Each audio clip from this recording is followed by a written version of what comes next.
കിടങ്ങൂർ ശ്രീ സുബ്രഹ്മണ്യ സ്വാമി ക്ഷേത്രത്തിൽ ഉത്സവത്തിന് കൊടിയേറി 10 ദിനരാത്രങ്ങൾ നീണ്ടു നിൽക്കുന്ന ഉത്സവം 14-ന് ആറാട്ടോടുകൂടി സമാപിക്കും. ചരിത്രപ്രസിദ്ധമായ കിടങ്ങൂർ സുബ്രഹ്മണ്യ സ്വാമി ക്ഷേത്രത്തിലെ ഉത്സവത്തിന് കൊടിയേറി. ക്ഷേത്രം തന്ത്രി ഇരിങ്ങാലക്കുട കെടങ്ങശ്ശേരി തരണനെല്ലൂർ രാമൻ നമ്പൂതിരിപ്പാടിന്റെയും മേൽശാന്തി ആറാംപാടി കേശവൻ ഉപേന്ദ്രന്റെയും മുഖ്യ കാർമ്മികത്വത്തിലായിരുന്നു കൊടിയേറ്റ്.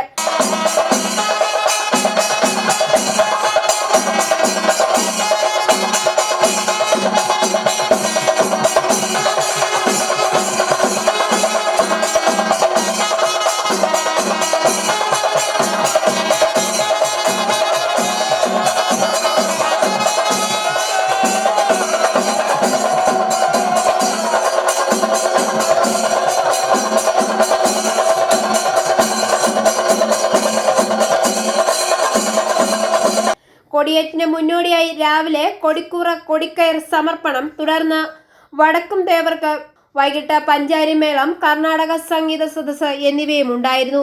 തിരുവരങ്ങിന്റെ ഉദ്ഘാടനം ക്ഷേത്രം ഊരാളൻ കൊങ്ങൂർപ്പള്ളി ദാമോദരൻ, മിനി സ്ക്രീൻ താരം Shyam S Namboothiri, Miss South India Harsha Sreekanth എന്നിവർ ചേർന്ന് നിർവഹിച്ചു. തുടർന്ന് വൈക്കം ശിവഹരി ഭജൻസിന്റെ ഹൃദയജപലഹരി നടന്നു. ബിലഹരി എസ് മാരാരുടെ സോപാന സംഗീതം എന്നിവയും ഉണ്ടായിരുന്നു. കൊടിയേറ്റിന് ശേഷം തിരുവാതിരകളി, ഭരതനാട്യം എന്നിവ നടന്നു. 10 ദിനരാത്രങ്ങൾ നീണ്ടു നിൽക്കുന്ന ഉത്സവം 14-ന് ആറാട്ടോടുകൂടി സമാപിക്കും. ഐഫോറിയ ന്യൂസ്, പാല.